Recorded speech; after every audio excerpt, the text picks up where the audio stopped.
Good morning, everyone. This is the October. This is August the 12th, 2018. So welcome to our Genie seminar. I just remind everyone that this is being recorded. So anything you say will be made public information. So if you have any concerns about privacy or whatever, then just realize that the meeting is being recorded with the hope that other people will start Genie seminars, that we'll be starting a movement of Genie seminars worldwide. And these our recordings will be available for people who'd like to come to our program and learn. I don't see the word recording up on my screen. Do you see it on yours? Yes, I do. And I'm just glad he didn't say it'll be held against you in a court of law. Okay, I see it. It's on. Okay, so at any rate, welcome everyone. So today we're going to have our, just a review, we've gone through 7 word switches. These word switches, we've said, each one has a great deal of power in changing the way we think. And if you put all 7 word switches together, they will elevate the way we think from our animal brain, from the intentions of our animal brain, to our higher level cerebral cortex, which we've called our Genie organ, because our Genie organ is a wish-granting, puzzle-solving organ, whereas our animal brain can only divide information into us and them, right or wrong, in 2 categories. Our Genie organ has the ability to solve puzzles, and of course, one of the big puzzles we're interested in is the biggest puzzle I think that we have.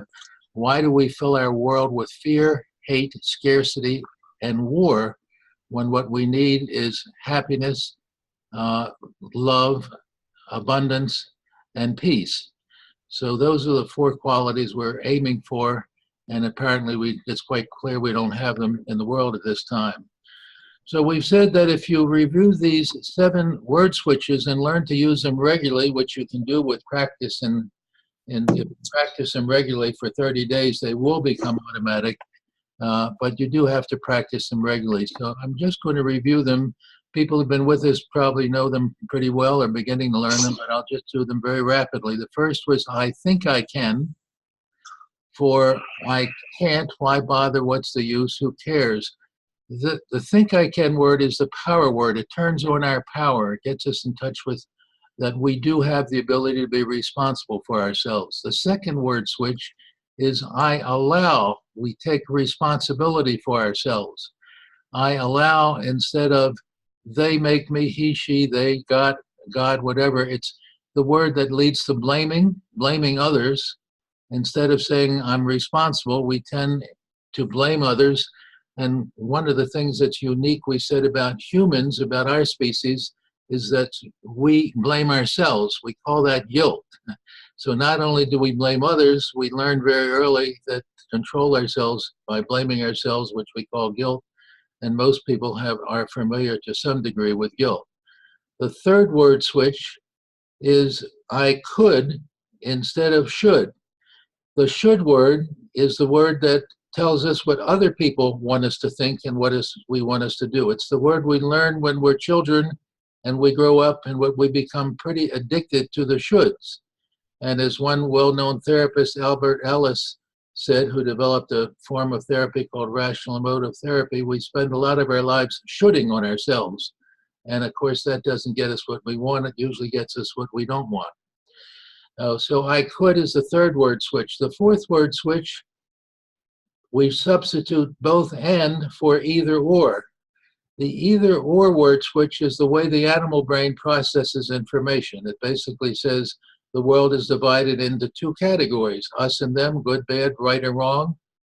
And of course, we think this is probably the reason why our history is defined by its series of wars and confrontations, because we divide the world into our tribe versus the other tribe. And our history is that as we become large numbers, we compete for scarce resources. And of course, that leads to harmful confrontation to dominate others. So the fourth word switch is when we substitute both and for either or. The fifth is the sentence that we said if we can adopt this one sentence instead of the sentence we use, it would change everything dramatically. A very, very powerful sentence, and it brings the first four word switches together. Remember, this is a little like a puzzle. The more pieces of the puzzle you have, the better you see the picture.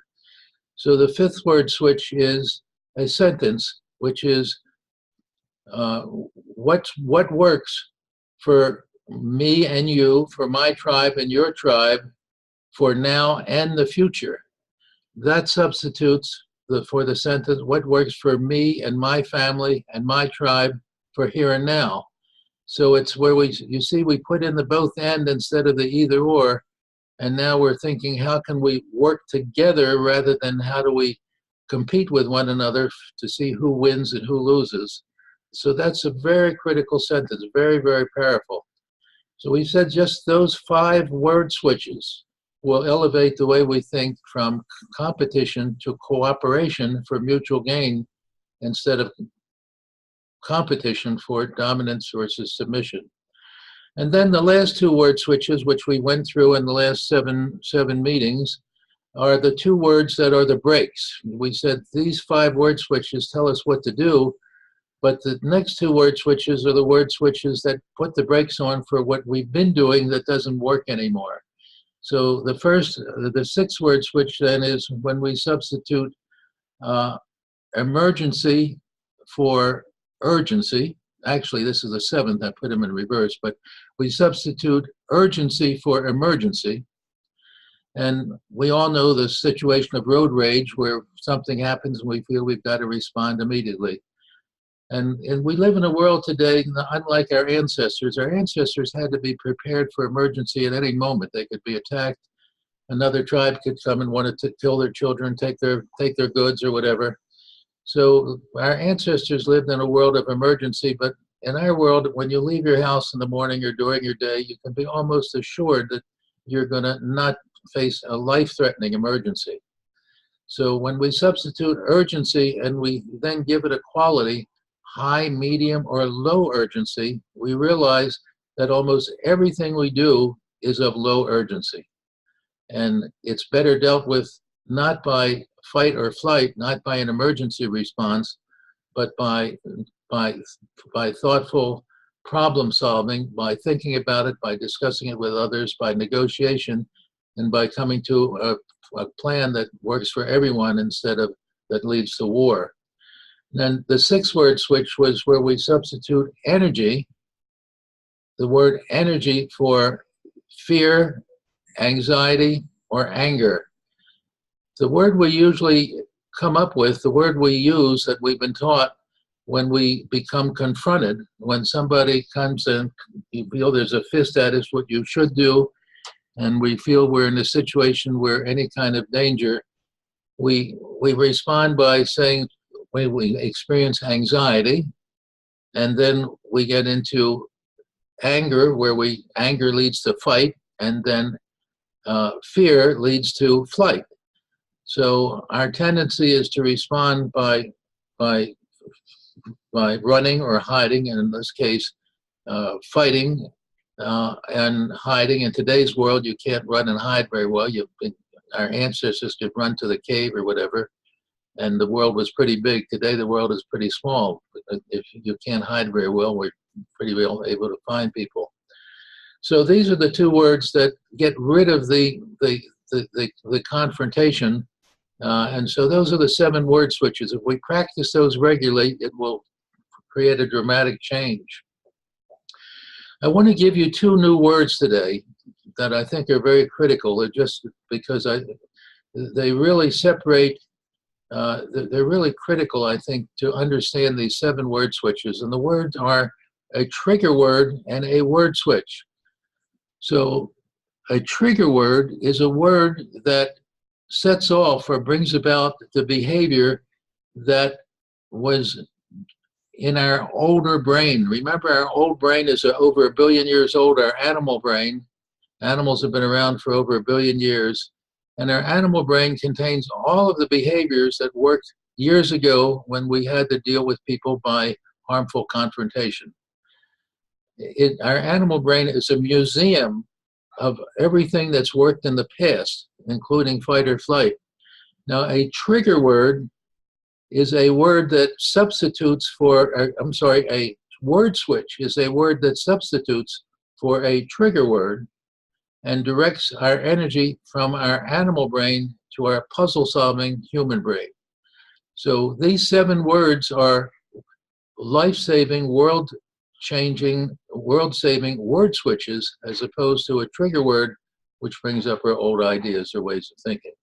So now we're into the next 2 of the 7 + 2 formula, the 2 most powerful love creation skills. And we're going to get right into the love creation skills by listening to a recording by Brad, who's here, and we thank for creating these recordings. So I'm going to go to, I'm going to see if I can get to share the screen. I'm going to share our computer sound so that your sound will be more active.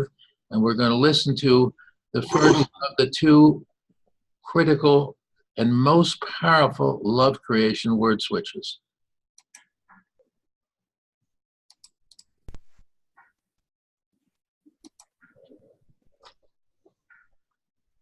The most powerful self-endorsement wisdom. Good feelings stir us to continued action. Immediate satisfaction is critical to sustain the work and practice required to attain the natural rewards of virtually every important skill, viz. Getting an education, sustaining a relationship, keeping physically fit, playing a musical instrument, growing a garden, and growing our capacity for loving ourselves and others. Emotional endorsement is the main source of immediate satisfaction to enjoy the work we do now in order to attain more satisfaction later. Knowing we are doing something worthwhile is intellectual endorsement. Its satisfaction is usually weaker than emotional joy. Joining emotional endorsement to intellectual endorsement provides the most effective incentive to continue our efforts. How often have you known what you believed was wisest and preferred to do, but instead did what felt better right at that time? Get the idea? Understanding simply isn't enough. Few persons know how to emotionally endorse themselves. We get little training in this skill. You know how to say to yourself, I did a good job, or that was nice, but after you say those things, you go right on to the next worry or problem to be solved. You don't extract all the honey you can from your efforts, yet you're probably more than well developed in the opposite of emotional self-endorsement, self-blame. When you become intellectually aware of a shortcoming, you experience guilt, shame, or embarrassment within every fiber of your being. Most are so practiced at blaming that the negative feelings come automatically, seemingly without effort or intention. Could you imagine that you can teach yourself to create feeling good with the same ease that you naturally feel guilty, embarrassed, ashamed, or depressed? You can, if you become aware of how to endorse yourself emotionally and practice doing so. Since you know how to emotionally blame yourself, you already have the skills for emotional endorsement. The problem is that you direct your emotional endorsement to others. Think of the times you've expressed yourself in such a way as to stimulate a response from your dog. You know how to get that dog to wag its tail, shake its behind, and get thoroughly excited. You've probably called forth great enthusiasm in doing the same kind of thing with a child. You've even emotionally endorsed food. Wow, look at that fantastic gooey ice cream creation. Recall the enthusiasm with which you've applauded a great musical performance or cheered for your team at a sports event. You just haven't had much direction and experience in emotional self-endorsement, in wowing yourself. The skill is there. It simply needs to be directed to yourself. Most people are familiar with directing emotional blame to themselves, but unfortunately they were taught that it's selfish to emotionally endorse themselves. One man recalled being told, praise only counts if it comes from someone else. This is one reason most of us become so dependent on what we imagine others might be thinking about us. When When you do something worthwhile, i.e. your reasonable best, which is virtually always in your control, could you imagine a gala brass band marching down Main Street? Two people are carrying a banner that stretches across the whole street with streamers being tossed about, and people are cheering you from their windows? There you are, smack in the middle of the parade, smiling proudly and waving. Yep, I did it all right. It was me. Such a self-endorsement tool in your repertoire is much more likely to call forth your emotions than an intellectual flat, that was okay. Use this image and or create your own as a regular self-endorsement tool. Some people can use or develop their existing creative imagery and fantasy to initiate enthusiasm. Others find it easier to call forth feelings of joy, inspiration, and enthusiasm from prior experiences. Make a mental scrapbook of times you felt loved, got a pat on the shoulder, experienced joy, happiness, or enthusiasm. Permit yourself to call these snapshots forth to recreate similar good feelings. Combine past experience with the present creative imagery to develop the results you want. Experiment by creating your own skills in emotional self-endorsement. Try it when you wake up in the morning. What do you say to yourself when you first look in the mirror? What a hot sketch I am? Or do you presently say something else? If you are like most people who are practiced in the art of emotionally self-blaming, but are weak in emotionally endorsing yourself, apply your conscious awareness to nurture self-endorsement. Your efforts will be amply rewarded. Practice, practice, practice. Once you recognize the value of self-endorsement and begin to combine both intellectual and emotional self-endorsement, you can initiate the skill of creating good feelings as an effortless habit. Your task will become much easier if you develop the skill I call secondary endorsement. Secondary endorsement is endorsing yourself each time you engage in the very, very worthy act of endorsing yourself. If you're like most individuals, you've either been discouraged from emotionally endorsing yourself or never received effective education in this powerful skill. Your first experiences with generating emotional self-endorsement will be a bit like forging a path through the jungle. Unless regularly cultivated, the new path will soon be overgrown. Not even a trace of the hard-to-cut path will remain.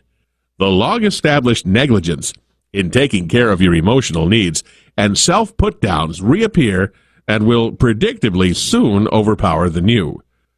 When you endorse yourself, you are engaging in one of the most constructive acts available to you. Self-endorsement inspires immediate encouragement for constructive acts whose natural rewards may not come until far in the future. Self-endorsement is the secret of creating patience. Patience is a required ingredient for all sophisticated skills. Therefore, give yourself credit each time you endorse yourself. Hurrah! Congratulations to me for endorsing myself. That's worthy of a special bonus. I deserve to endorse myself for endorsing myself. Here's one of the most common observations. Behavior that is rewarded is repeated. Since self-endorsement is one of the most constructive means to build your mental strength, regularly practice secondary endorsement until it becomes automatic and effortless. You will be pleasantly surprised to discover secondary endorsement will rapidly build mental muscles that you will be proud to own. Secondary endorsement is the opposite of secondary blaming. Secondary blaming is blaming yourself when you realize you continue to put yourself down. It's putting yourself down because you tell yourself that you are still putting yourself down and you shouldn't do that. Once you recognize this tendency of, as one person described, shoulding on yourself, self-put-downs will become apparent like a blinking light bulb. By now, you may be wise enough to label instances of blaming in. You are working to stop putting yourself down when you make an error, when you do what you shouldn't, or don't do what you should have. But since you, like most people, are a creature of habit, it will be only a matter of time before you recognize you are still blaming yourself. You say, I'm so stupid. I should have learned that by now. Secondary blaming is far more persistent than secondary endorsement. This is because most of us get more training in put-downs than pull-ups. Pull-ups, i.e. self-endorsements, serve you better than put-downs. Here's a bonus tip re secondary blaming. When you recognize you are engaged in blaming or any variety of negative thinking, instead of the usual put-downs because you're still putting yourself down, remind yourself that the very act of recognizing your negative self-talk is worthy of a self-endorsement.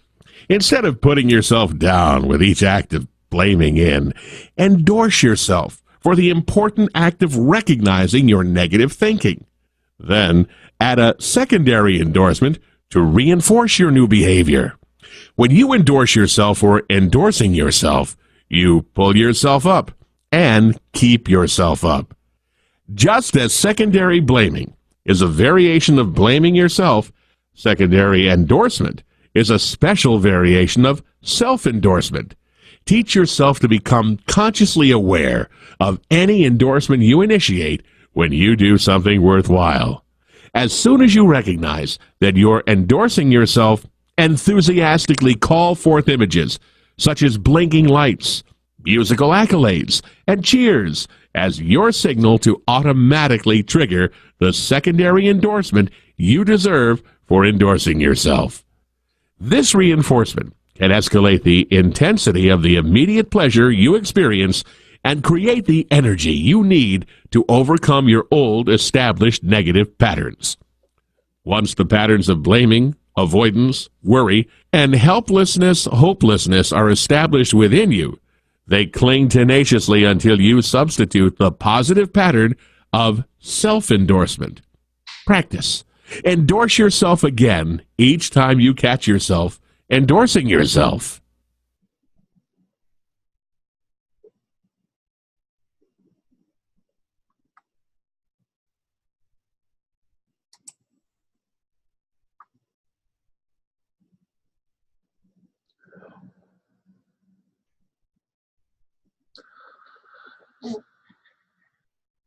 Well, that I think was really a powerful description. Thank you, Brad, for that narration.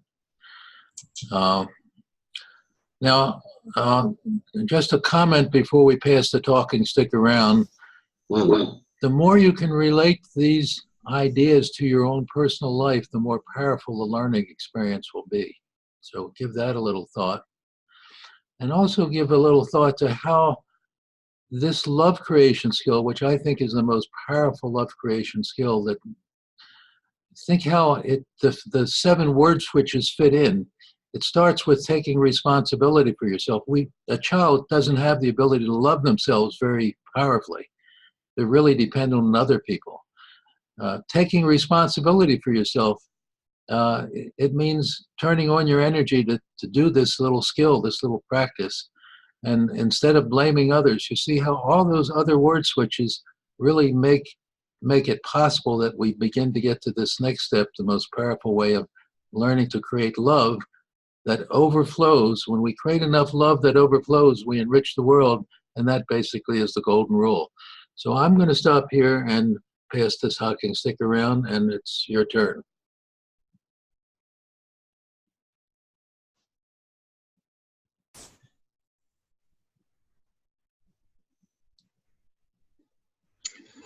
I agree with the concept, and I think I try sometimes, and I would like to be able to do that. But I also have a sense that there's something about when a person is endorsed, either by themselves or someone else, they make a determination of whether it's legitimate in order to decide whether to value it or not, and whether it really does create a positive reinforcement. And I think just the words or the motions of self-endorsement, if it's not meant in a sincere way, if it's not received from someone else or from ourselves in a sincere way, I don't know that works the same or as well as when the person who receives the endorsement feels that it's sincere. There's I mentioned this at a prior meeting, there's some interesting work being done with laughter in medicine and the utility of laughter.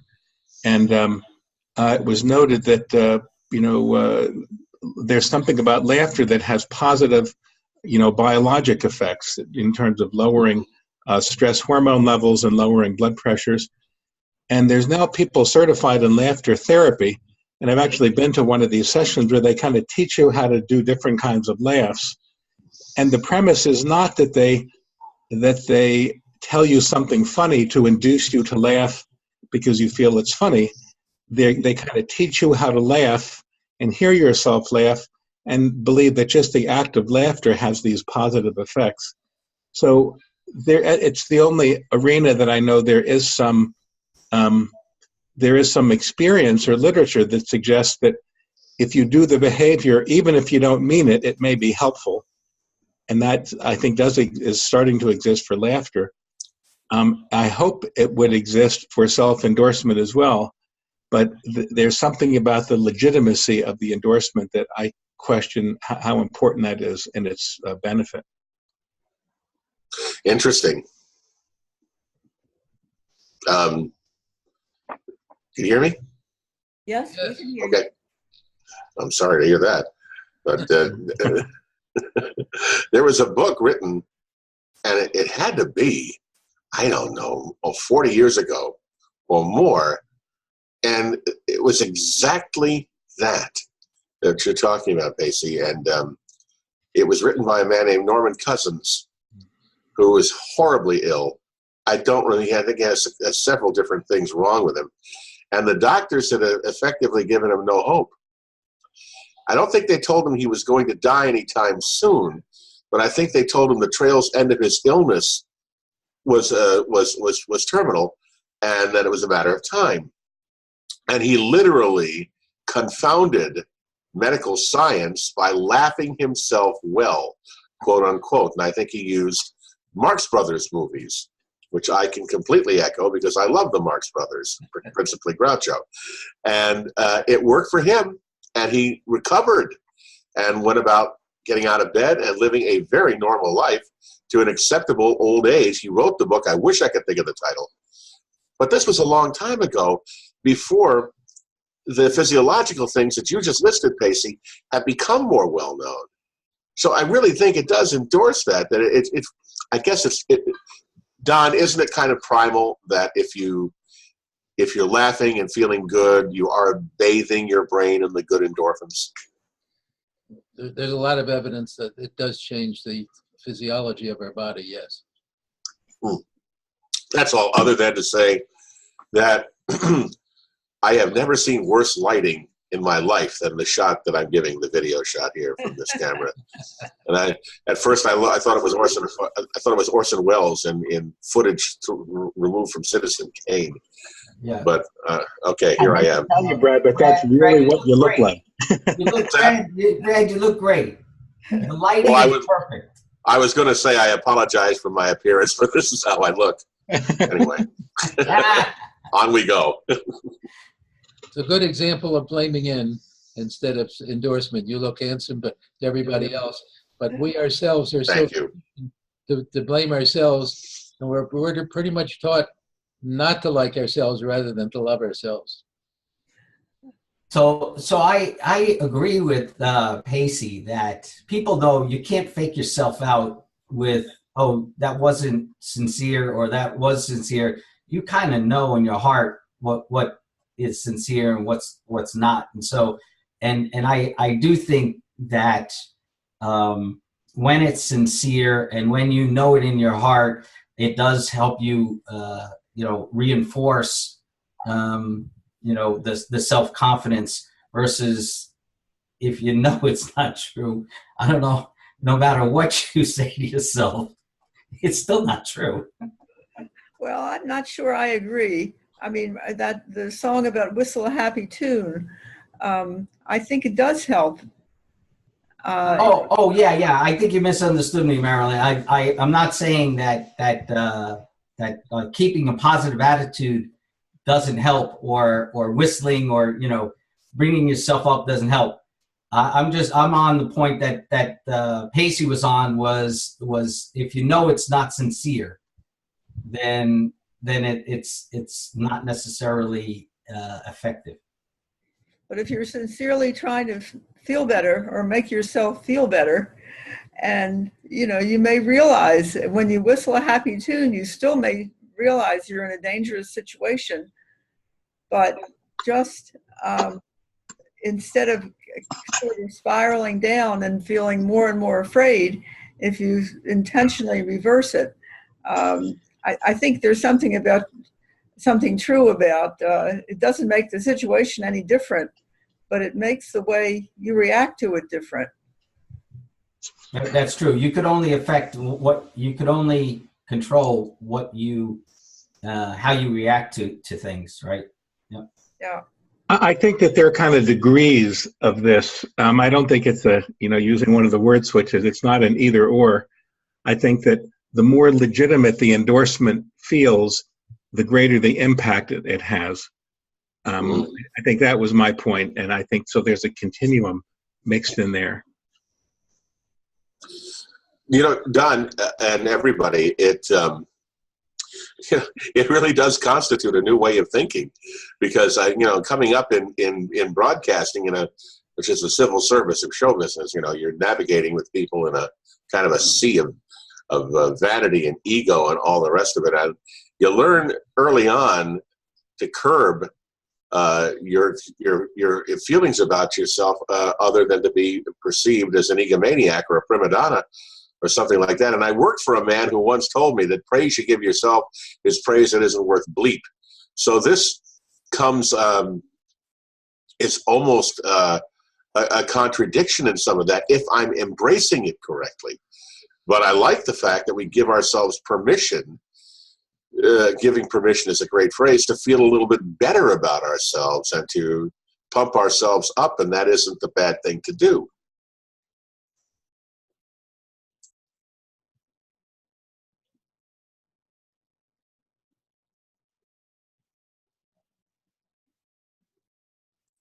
Boy, nobody can deaden a room like me, huh?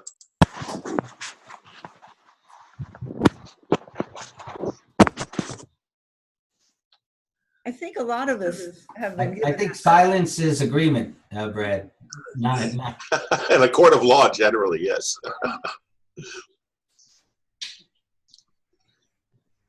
I'm sorry, Marilyn. I interrupted you. I apologize. Well, I think that's one of Don's examples about children being told unless other people tell you you're good, you're not.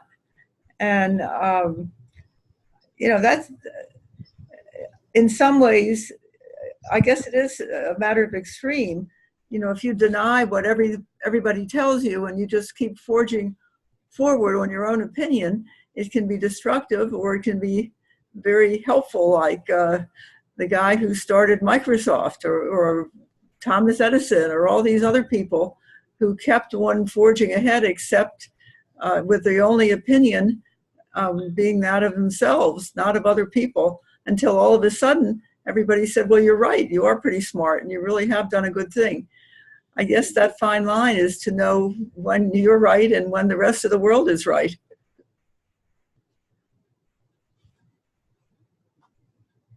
I think it's not just in show business. I imagine there's probably bigger egos there in most places, but certainly most professional environments, the notion that your worth or value is dependent on other people's endorsement and your own doesn't matter. It's your managers or your bosses that matters. So I think that the notion that our own self-image is less important from a day-to-day, practical point of view, may be more important. And that may be, of species benefit. If you think you're the best fighter in the tribe and you keep getting yourself into fights and keep getting beaten up, you're going to be extinguished. Or you're going to be dinner. It isn't going to last. And so there may be something about, I don't know if it's modesty or a tendency towards underestimating your own worth. There may be some survival benefit to that. I think one of the ways that we wear ourselves out is to dovetail with that, is that in almost any profession, if you're striving to get ahead, you are constantly pursuing the endorsement, the appreciation, the acceptance, the praise of people who are in a higher plane than you. And the problem with that is, I don't think there's anything more elusive. And you can go crazy trying to get it from some people who are just by nature going to withhold it from you. And I've worked for all those people.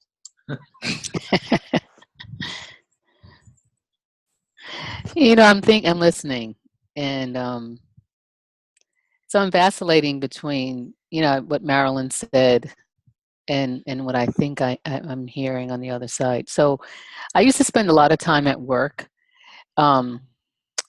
ruminating, what happened during the day? What did I say? Did I hurt someone's feelings? Did they, what did they mean when they said whatever they did to me? Especially, from the senior executives. And I realized, I don't know when it was, but I just realized that I could either assume that everything that was said or thought was negative and awful, or I could assume that it was all positive, or that maybe I misunderstood. And I kind of just changed the way I started thinking about whatever happened. And I tell you, you can spend a lot of time in the depths of hell worrying about what everybody else is thinking, especially when it's negative, or put a different spin on it and not waste the time. And I find I'm happier when I do that. And I just feel it's not so much doing positive, affirmation to myself necessarily, but it's more of just not freaking worrying as much. Now, Marilyn, does that make me delusional? I don't know, but I'm certainly happier. I'll tell you that. Well, I don't know. It depends on your definition of delusion. I often ask myself the same question. And I think, no, that doesn't make me delusional, but other things do. The voices.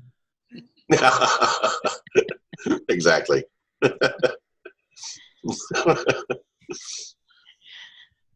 It's interesting.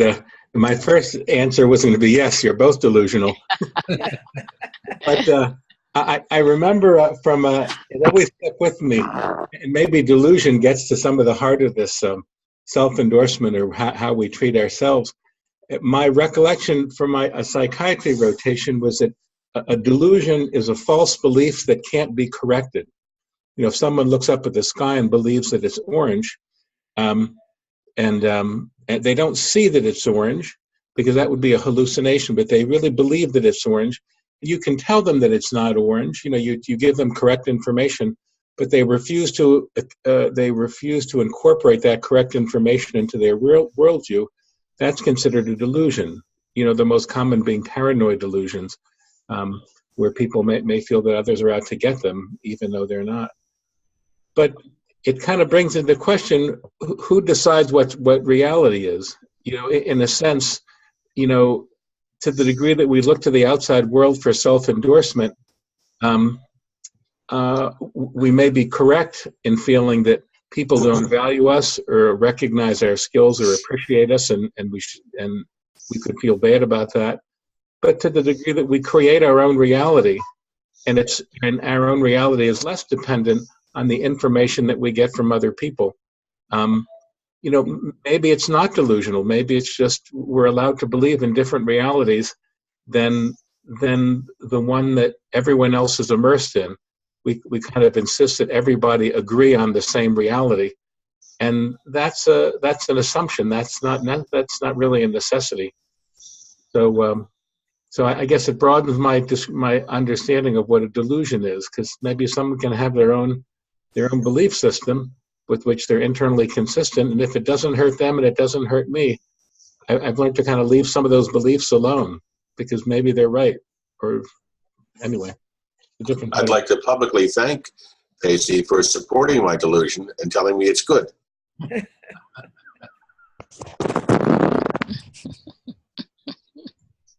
Yes, we are looking for support, aren't we? Yes, we are love junkies. That's part of the point.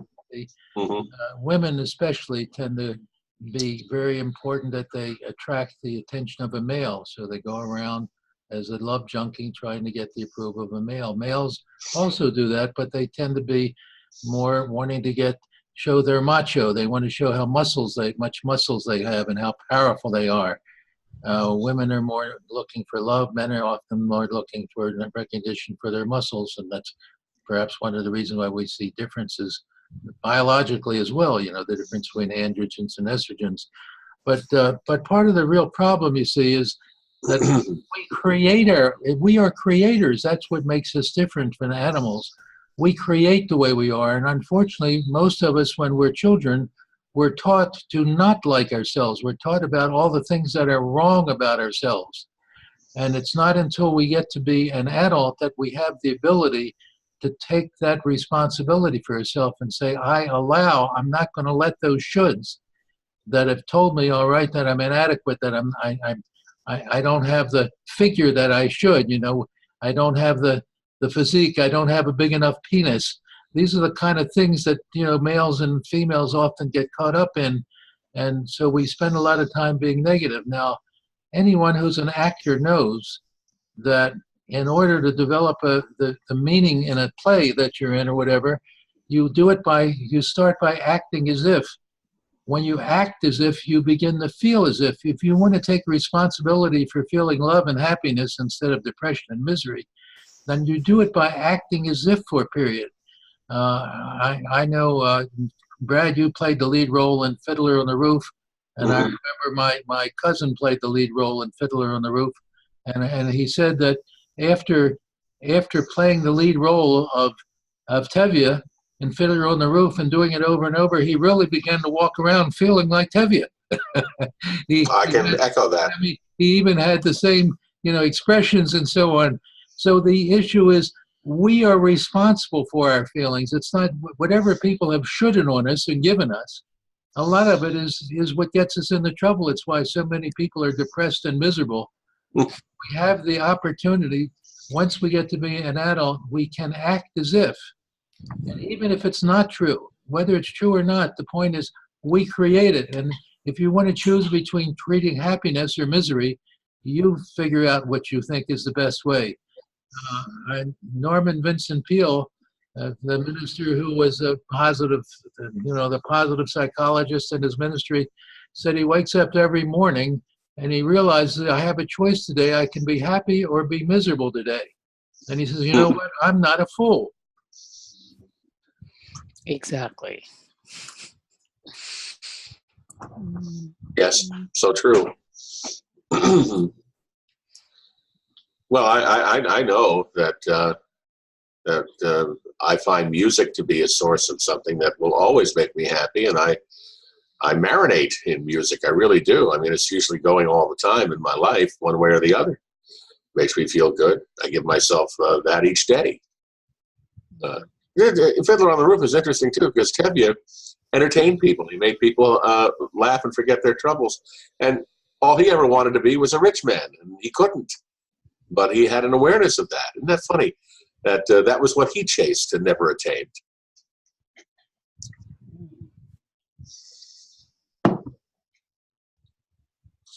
Any further, and you get a verse and two choruses. So here's what I'm thinking, because I'm not a very big proponent of social media. I think it has its place. It's a tool, but the way we're using it now, some people are using it to, I guess, perpetuate their illusion of themselves. So I think that's the real delusion. I can't be, happy in my real life, but my Facebook, Instagram, Twitter persona is very happy, and everyone thinks that I'm happy. So I'm wondering, just bringing it back to the conversation, if they think by being happy in these Instagram accounts, that's somehow going to make them happy. But it doesn't seem to be working, because it looks like depression and suicide is on the rise. And especially among, the 20-somethings, depression is at all-time highs now, and it's kind of sad. So I think we walk with they're not clear in the notion of giving themselves positive affirmation, you know, and or putting something out there and then not believing it to be true because they know it's a lie. So it's back to the notion of if you're giving yourself self-praise that you don't believe, it's not working. So, you know, I think, anyway, just bringing it back to the conversation, how do we give ourselves positive affirmation without deluding ourselves and take that positive affirmation seriously? Learning how to shield the negative and be confident in who we are and choosing to be happy without lying to ourselves, you know?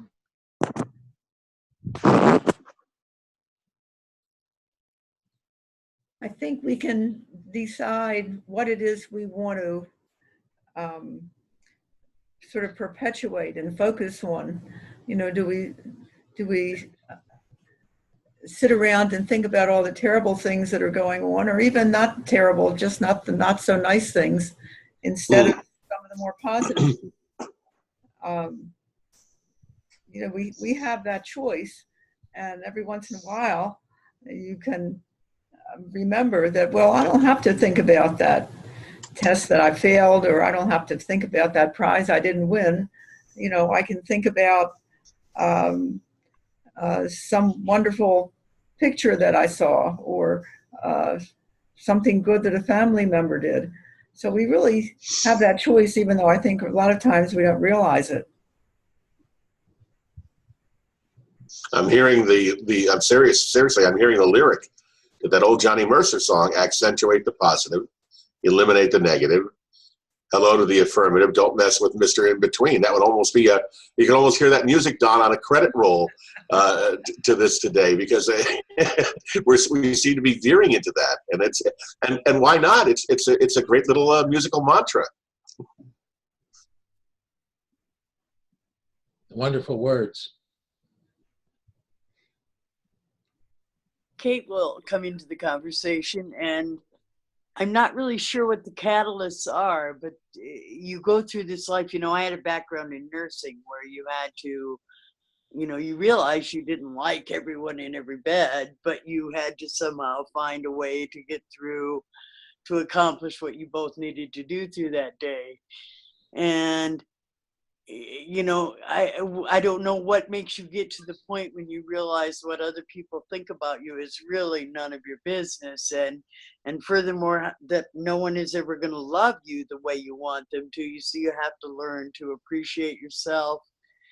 And I think, you know, getting there is really huge. But it's interesting that Don was talking about how girls run around looking for someone to love them. And I guess, I don't know, I seem to have fallen out of the normal sea of I was thinking the same thing. wow. I was thinking, who are these girls? I want names. So I think that you really get to a point where you discover that no one is ever going to love me the way I want them to or need them to, and I'm going to have to learn to love myself. And the self-endorsement, you know, it just comes with doing valid things in your life, you know, following the right road. And those are a few thoughts that'll hopefully add, and I'll return to talking to others. Yeah, one of the great ways, I read a book by Alan Pace. He's an Australian who has written many books on body language and is considered an expert on body language. He shared one of his stories as a salesman early on. He was selling, I think he was selling Xerox machines, and he faced a lot of flack, and you know, many people abused him. Many people did not behave properly with him when he would approach them with a sales pitch. So what he did is he instead of making his goal to sell the product which he was selling, he changed the goal to the number of people he approaches. So he realized by looking at his sales numbers for the past few months that for every 100 sales pitch, he was able to make one sell. So what he did is, instead of worrying about whether he's able to sell at every pitch or not, he decided that he will do 100 calls. And then pretty soon what he wrote in his book is he was not at all affected. It was like an endorsement. Every time he made a call was an endorsement that he would do, irrespective of whether that it was a successful call or not. And by using this mantra, he was able to get over all these negative things that were happening during his sales pitches, and he became a very big salesman. And from there he turned his life around and became a body language expert and wrote many books. It's a little like Edison when he was asked, how could you try 3,000 different things that failed before you found that tungsten would make a light bulb? And Edison's reply was, I didn't fail at all. He said, I found 3,000 things that I can realize now you could not make a light bulb with. So it's how you look at it, positively or negatively. If you look at it positively, you feel positive. If you every time you fail, you have 10 or 20. If he failed it 100 times, then he would have given up. Jack Canfield, who sold 600 million books, tells the story that he approached, I think, either 128 or 178 publishers and was turned down each time. If he would have stopped at the 10th or 20th or 30th time, he would have never sold a book. So it's the idea that we create the good feelings. You go to a party or you go to see other people, are you more attracted to people who look like they're ebullient and happy, or do you prefer to associate with people who are mopey and complaining and depressed and so on? What's your choice? So you see, when we create these feelings, it's not that whether we're good or bad. The issue is, what do we choose to be? That's the point. We are powerful creators. That's what makes us different than others. We create our feelings. If you want to create being, and I've in my practice of psychiatry, I've heard people, essentially the words they say, I never felt so good as when I was feeling miserable. You get that idea that somehow you're supposed to feel miserable or whatever, you get attention or whatever. But we are the creators of who we are. And if you create a lot of love, it overflows. That's the whole idea of the golden rule. When we create love in abundance that overflows, we enrich the world. We enrich our loved ones. We make the world a better place. And if you want to spend your life creating misery and telling yourself all the negative things, then what does that do to the people around you if you walk around only thinking about the negative and you're always worrying and anticipating? You see, our ancestors didn't have a choice. They had to be aware that when they went to bed at night, they had to be worried about whether they're going to have food or whether they're going to be attacked and able to defend themselves. We've created a relatively civilized world now where we can start enjoying happiness, and we can, the word laughter was brought up. Animals don't laugh. Our ancestors are known for not having laughter. Our ancestors were basically terrorists, are characterized by not having laughter. So the ability to laugh, the ability to look at the positive and so on is such a critical thing. And I think that the Norman Rockwell story, hospitalization, was a very powerful situation where instead of accepting his diagnosis, and not only he tried to be funny as well. Just a quick story. He tells the story that he didn't like his nurse who treated him like a child, would come in and say, "Oh, have you had drink all your milk today, or did you have all your food?" and so on. So I got annoyed with her, and what he did one day was he took his apple juice and put it in his urinal. And when the nurse came and said, "Oh, did you make your he said your urine doesn't look very clear." So he said, "Oh, well, give me the bottle back." And he says, I'll try to run it through again. And he drank it, which was drinking his apple juice, but the nurse practically fainted. You can't do that. That's great. I think laughter is a great diffuser. Josephine, John, and I are in IT industry, and we know how many times in each day we go into meetings where we are called into meetings because things went wrong, or either we are to blame or somebody else to blame. What I have tried to do, at least in the past 1 year, is at the end of the meeting or at a particular time in the meeting, I try to make a joke. It doesn't always fall right in the right place. The nature of humor, yes. Yeah. So I repeated, I told this earlier, right? We were in a very tough meeting, and at the end of the meeting, the project manager, when we had a solution in place, she asked everyone around the table, "Are you good? Are you good? Are you good?" And when it came to me, I said, "I'm a good boy." And I don't know, that was a very cheap comment, but everybody laughed at it. And when the meeting got over, she pinged me and she told me, it was a very bad day for me, but that one comment from you made the day for me. So we never know what happens when we just make somebody laugh. It is a great thing to do. I made a study of this. There is a surprise element in humor when people don't expect it that makes it a gift. Now, I have a music show that I take to rehab places and retirement homes and hospitals, where with my music accompanist, I perform, sing for about an hour and sometimes an hour and a half.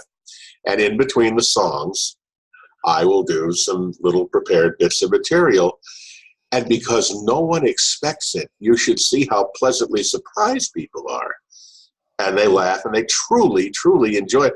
And I found out that laughter and music, well, I found this out a long time ago, they go together like chocolate and peanut butter. They're just natural for one another. And as I've said many times, and I'll say to people, thank you very much, because I was at a rehab place recently, and there was a fellow in a wheelchair just tapping his foot and enjoying all the songs. And after the show, I went up to him and I said, "Thank you very much. I hope you get better soon." And he said, "You too, Mr. Shepard." So you do that, and that's a perfect example of a little bit of a laugh ambush, because no one expects it.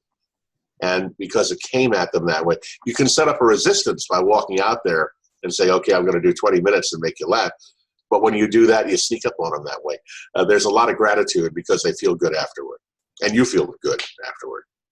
I hate to break the news, Brad, but he might not have been tapping his foot. He may have just had Parkinson's disease. I was hoping you'd say that, Pacey. God bless you, Pacey. Yeah, stay close, Pacey.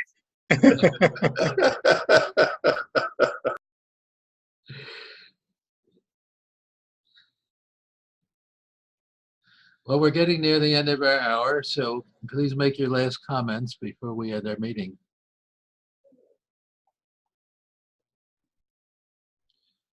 People who haven't spoken. Pearl, did you have any comments that you'd like to make?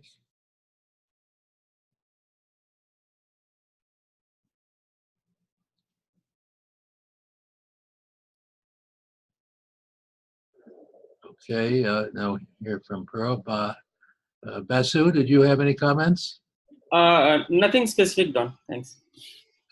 Okay. I just have one observation. It's nice to see the number of squares on the Zoom meeting. I remember when you started this, I think there were just 3 frames, 3 or 4 frames, and I think we got up to a dozen attendees today. So I congratulate you, Dad. One of my father's longtime wisdoms is, in order to make a mark in this world, you have to pee in the same spot for a long time. So your peeing in this spot seems to be paying off. Well, thank you. But I thank you because I think what happens is you begin to learn some of these changes. You begin to see how powerful they are and how they make a difference. When you feel that you're getting a reward or benefit. And it does take a while before we get benefits from what we do. If you want to learn to play the piano, or play a musical instrument, or fly an airplane, or just about any major skill, you put a lot of work into it before you actually experience how satisfying it is to make the music and so on. So it starts when the patience comes when we do endorse ourselves. It's this business of learning to like what we're doing and enjoying it, even though the practice at first you're not making very much music, or you don't know how to do the skill. But these are skills that take a little while to develop. We're fighting a lifetime of negative thinking. You know, if you start this when you're an adult, when we have the ability to take responsibility for ourselves, children don't have the ability to do that. But if you've already got 18 or 20 or 25 years of your life behind you of negative thinking, the point is we have that negative habit. So in my practice, when I've asked people to endorse themselves emotionally, the frequent response is, I don't deserve it. It's uncomfortable for me. I will get sort of punished for being self-centered. I was always told that it's egotistical and self-centered. And as I've heard several times, people say from others saying, love only counts if it comes from someone else. And that's one of the reasons why we run around looking for some endorsement and so on, because we have not learned the ability to take responsibility for ourselves, for our own well-being. So I think that's the critical issue. We change we act as if, and then by acting as if we become the feeling that we choose for ourselves. We have the ability to become what we choose to be. That's the source of power. It's when you say, I think I can. That is the source of our power. It's the usual situation is a trigger word. The trigger word, that's the old way of thinking, that our animal brain is saying, you can't do it. You're supposed to only listen to me. You know, my animal brain tells me the way I was supposed to be, and you're supposed to say, what's good for me and my family and my tribe, and the hell with the other tribe. That's the reason we have conflict and wars. And we don't realize how addicted we are to that way of thinking. So any other final comments, and then we'll end our meeting? Okay, well, thank you all and lots of love. And we'll stay on for those who are working on our project. And other than that, I'm going to stop the recording at this point. I can figure out how to do that. Yeah, here's the stop.